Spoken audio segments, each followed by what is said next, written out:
Pacific Rim Aftermath is a 6-issue comic series bridging the gap between the original Pacific Rim movie and its sequel. Set 9 years post the first film and a year before the next, it dives into Jake Pentecost's quest to unravel the truth about his dad, Stacker Pentecost's passing. The 6-issue miniseries also introduces Griffin, a former Jaeger pilot turned muscle for a dodgy mob boss, and the Mech Czar, a shadowy underworld big shot. The story ramps up the emotional stakes, setting the scene for the upcoming film and dropping some serious hints about where the Pacific Rim story is headed. So without further ado, let's explore this beautiful book that has been praised time and time again for its amazing art. Before we go into our explanation, we have a very small request. If you like our content, please support us by subscribing to our channel. This is a small click for you, but for us, it means a lot. Thank you. Let's begin.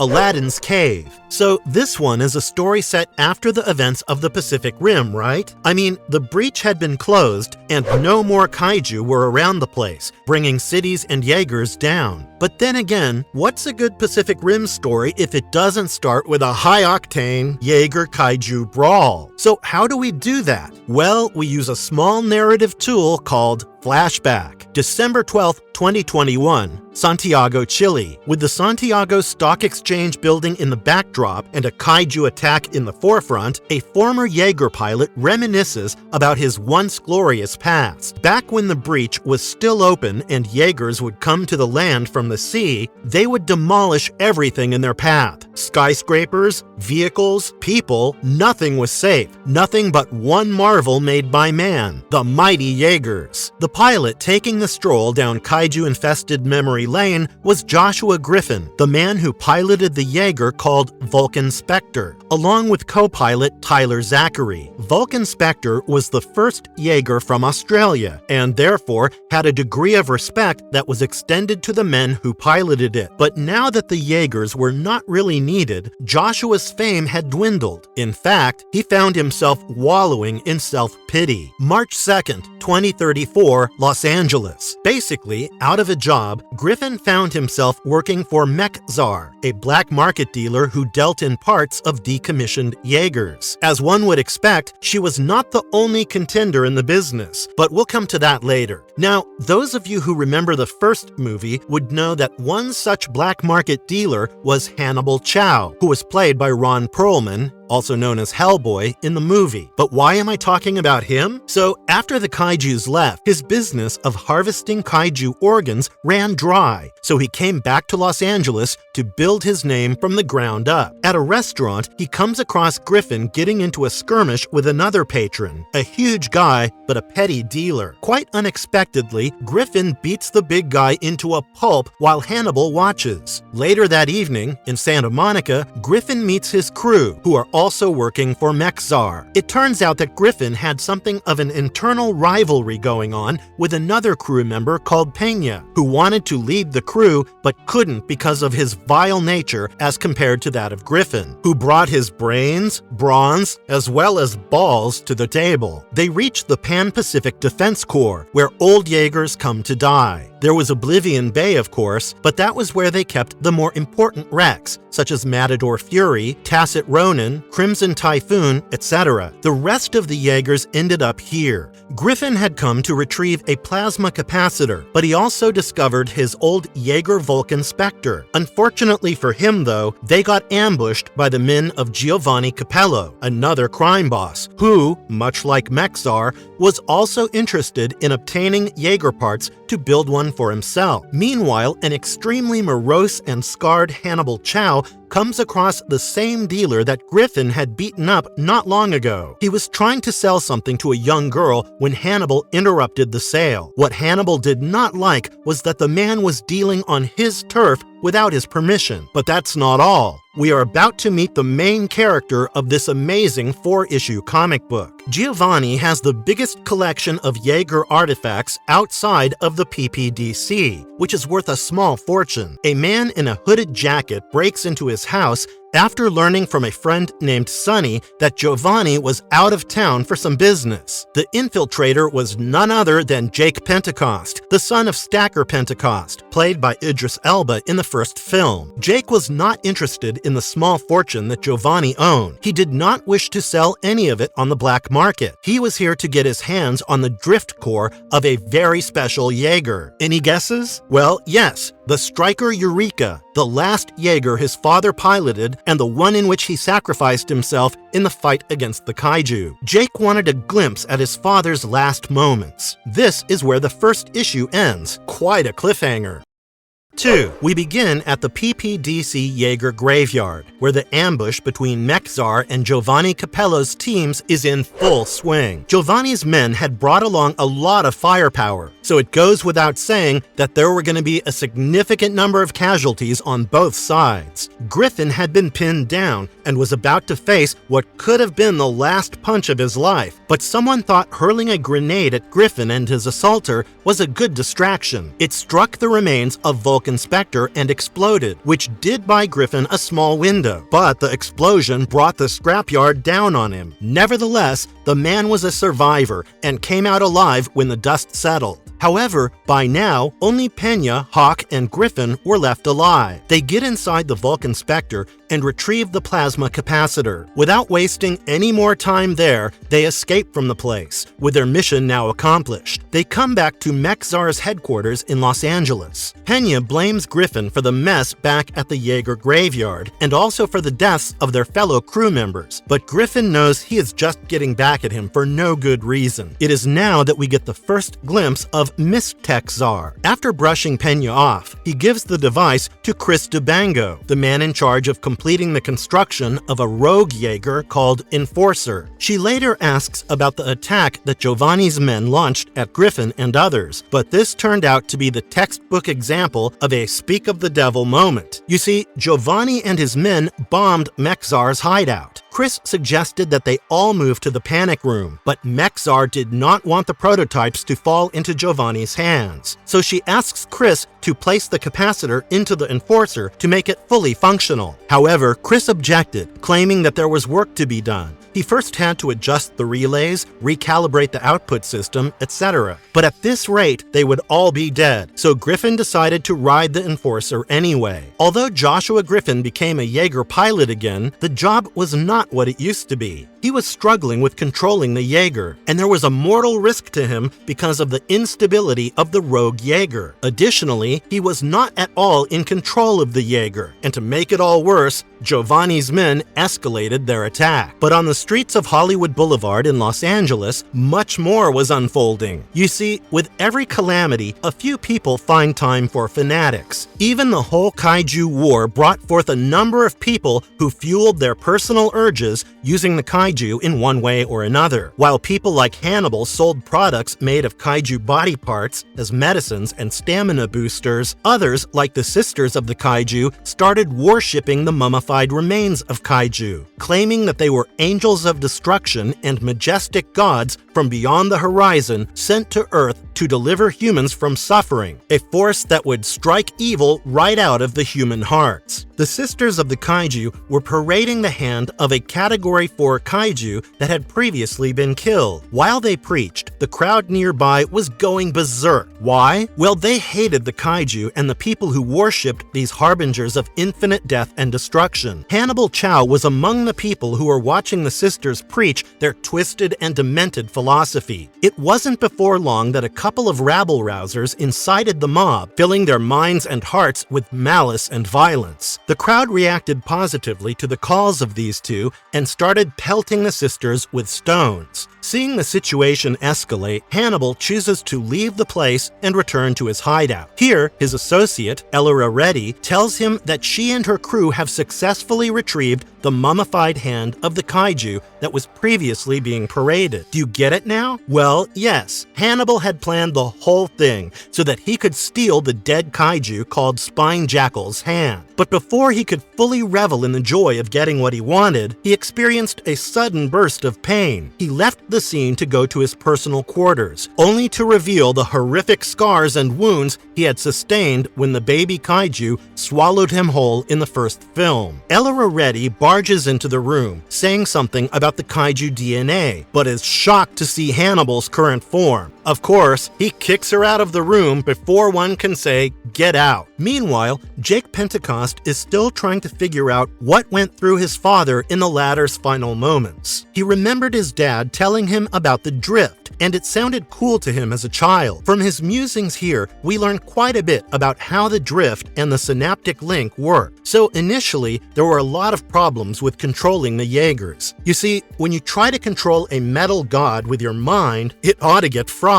So, as a solution to this problem, they adopted the idea of creating a neural bridge between two brains. Two pilots were fitted with microfibers the width of human hair and fed into the cerebral cortex. This allowed their minds to get connected, but it was not just a connection. A neural drift turned two minds into one. They started sharing everything, from emotions and memories to hopes and dreams. And even after they disconnected, the drift core remembered. You could say that the drift core became the ultimate flight recorder, a Jaeger's black box. So why was Jake so invested in examining the drift core from Striker Eureka? Well, he always thought that his father shared an extremely close bond with his adopted sister, Mako Mori, but not with Jake. He blamed his father for not being around in his growing up years and for ignoring him while his dad went out to play hero. And yet, he had the time to look after Mako. Jake could never really connect with his dad when he was alive, so he was taking his chance to connect with him in death. He goes on to rig a drive suit helmet to Striker Eureka's drift core before activating it to enter the drift. And that's the end of the second issue.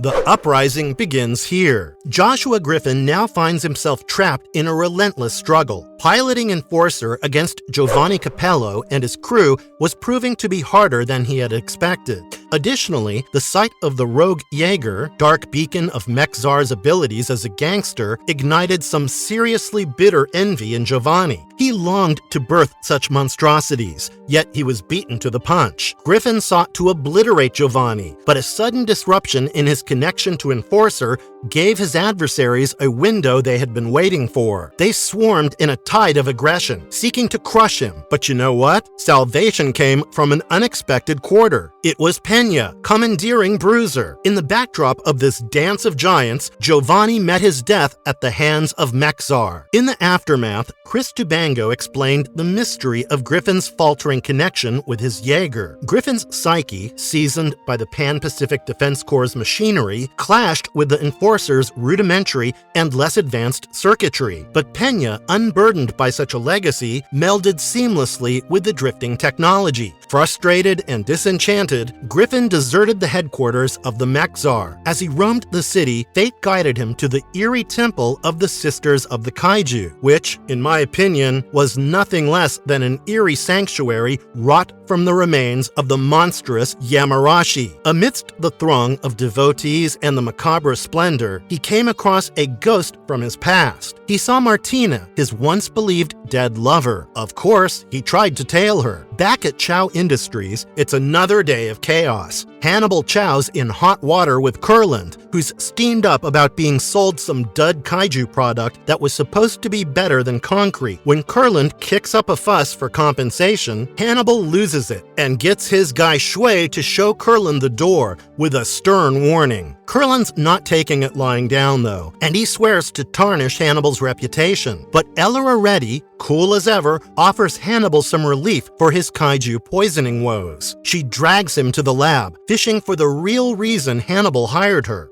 Hannibal plays it cool, hinting she was a budget hire with iffy odds. But Ellara's got an ace up her sleeve. She unveils Baby, the first ever lab-made kaiju, aiming to prove she's no second-rate hire. On the other hand, Jake is in the drift and remembers his 7th birthday. There was a party at his place, but he did not wish to play with the other kids. He did not wish to go out there or have any fun. All he wanted was for his father to come home. But Stacker Pentecost was away, fighting the Category 2 Kaiju Onibaba, which is when he came across Mako Mori, the girl he would go on to adopt, the girl who unknowingly fueled Jack's resentment towards his father.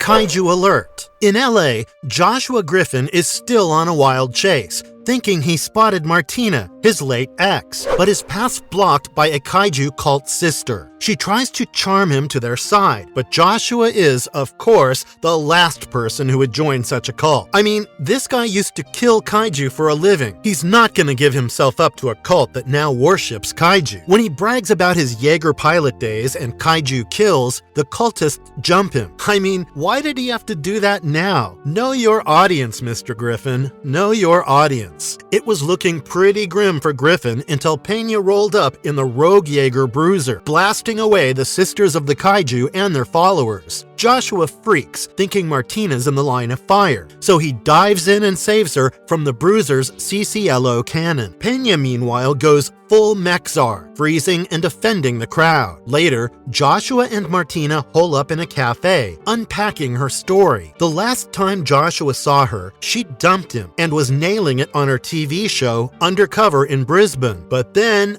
bam! The show's set gets wrecked in a Striker Eureka vs. Rachnid showdown, killing 4,000, including Martina's crew. Versus Rachnid showdown. Jobless, Martina hits the States and joins the kaiju sisters in LA. Joshua tries to snap her out of it, but she's not budging. Back at Chow Industries, Ellora Reddy's showing off her big project to Hannibal Chow, the first ever lab-made kaiju that didn't die in the incubator. However, Chow's skeptical, worrying about its stability, but Ellora's got it covered with an aggression-dampening implant. And if that goes south, boom, they've got an inbuilt explosive to take it down. Chow's scheming to use kaiju samples for his Alzheimer's theory, and Ellora's all-cheeky confidence, promising her kaiju's success, will skyrocket Chow back to the top. But Chow's got a dark edge, threatening Ellora to zip it about their project, clueless that one of Ellora's assistants is eavesdropping. Outside, Yun's on guard duty when kaiju cult ninjas crash the party. Shui checks in, only to find Yun's been offed. The ninja cultists stormed the building, going on a rampage. Ellora's assistant, who's secretly with the cult, takes Shui hostage, spilling the beans about their mission to destroy Ellora's kaiju creation. Chow, cold as ice, shoots the cultist and Shui in one go. Chow heads back to the lab, finds Ellora cornered, and starts blasting. One cultist nails him with a shuriken and gears up to blow up the kaiju. The explosion cracks open Baby's tank, and the creature goes wild, taking out the cultist and bolting from the lab. Meanwhile,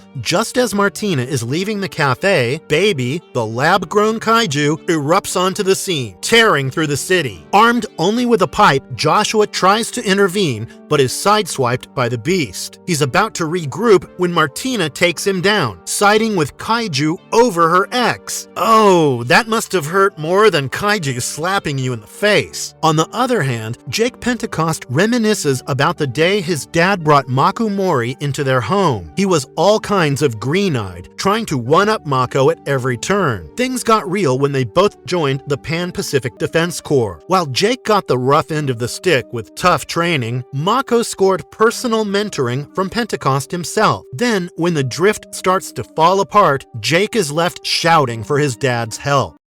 3 is a charm. In a wild turn, Joshua Griffin snatches Martina from the clutches of Hannibal Chow and Reddy's monstrous baby. Martina, still believing kaijus is her ticket to the Dark Lord, makes another go at it, but Joshua holds her back. Just in time, Bruiser grabs Baby by the horn, keeping it in check. Joshua uses the chaos to bolt back to Mechzar's HQ and spill the beans on the situation. Meanwhile, Pena's in the thick of it, battling Baby and freezing its horn with his CCLO cannon. But Baby's not going down easy, spewing acid on Bruiser and eating through its armor. Right when things look dicey, Joshua roars in with Enforcer and lands a solid punch, breaking off Baby's horn. The duo, Pena and Joshua, tag team against Baby. Joshua cuts the beast's venom tubes, but Baby's not done. It smashes the Enforcer through a building, putting civilians at risk. Joshua scrambles to help them, leaving Pena to patch up Bruiser. Hank swoops in on a bike, distracting Baby. Her attempt to blast it with an energy caster backfires, injuring her, but she keeps at it, knife in hand. Pena jumps back into the fray, blasting Baby with the cannon, but Hawk's caught in the crossfire. The blast takes her out and knocks Baby out cold. Pena's about to finish Baby off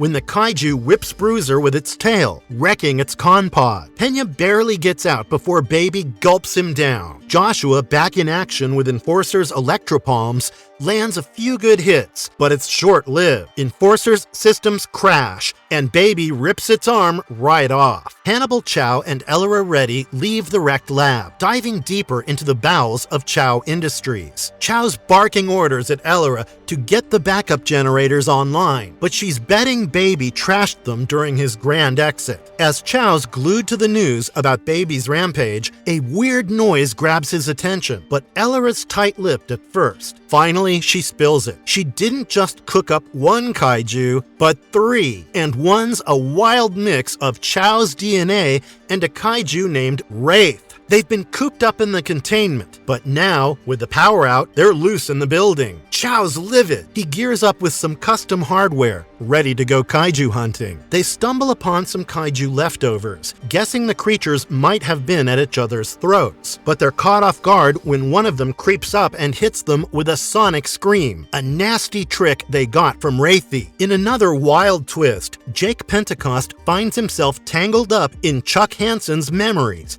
specifically the Sydney kaiju attack back in 2014. He's seeing through young Chuck's eyes, a scared 5-year-old bolting from seizure. Then, Chuck's with his dad, Herc Hansen, who's frantically asking about his wife's whereabouts. But the memory trip doesn't stop there. Jake's now sifting through Chuck's last moments before his final drift with Stacker Pentecost, reliving the tense showdowns Chuck had with his old man. And then Jake plunged into Pentecost's own final chapter, experiencing those last heavy moments and the parting words shared with Mako Mori.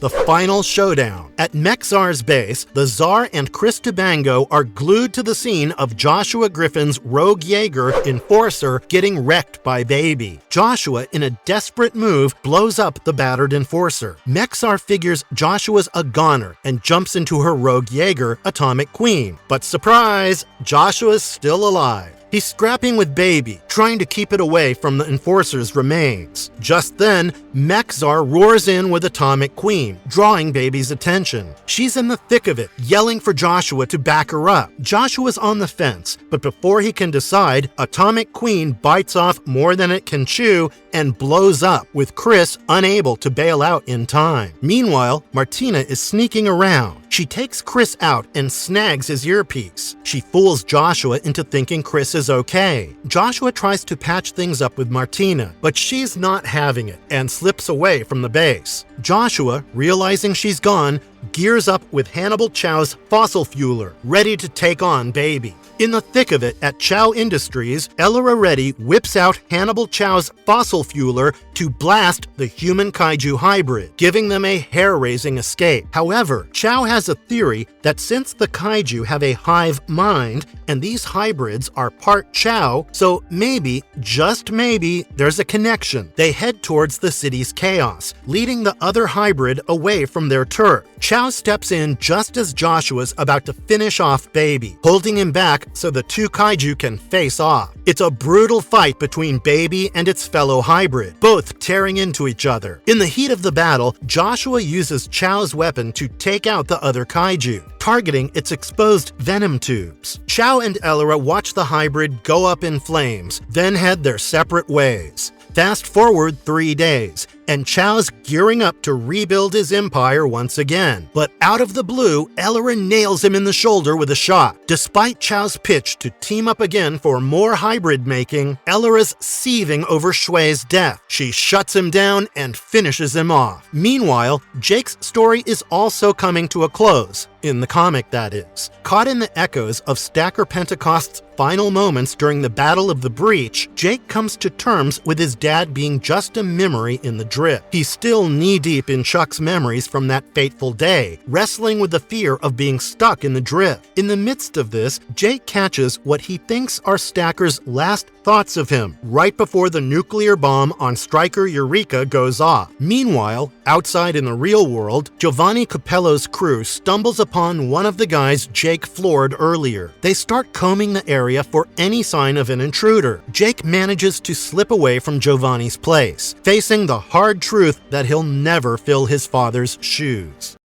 Marvelous verdict. The comic Pacific Rim Aftermath has received mixed reviews. The storyline, set in a post-Jaeger and kaiju world, follows characters like Griffin, former Jaeger pilot turned illegal Jaeger enforcer, and introduces new elements such as street gangs, kaiju worshippers, and Jaeger scrapyards. The story also includes the return of fan favorite Hannibal Chow and explores Jake Pentecost's quest for answers about his father's death. The 6-issue comic could be criticized for its dull lead character, Griffin, and the lackluster monologuing that fails to capture the essence of the noir film it seems to aim for. The comic's plot and themes can be described as unexciting and poorly presented. However, the art by Richard Elson and Guy Major is praiseworthy for capturing a gritty and grim dystopia that contrasts with the sleekness of the original movie. Overall, Pacific Rim Aftermath appears to be an attempt to delve deeper into the world of Pacific Rim, but it may not resonate strongly with all fans of the franchise. The comic's strengths seem to lie in its artwork and world building, while its character development and plot execution receive more critical feedback. And if you liked our content,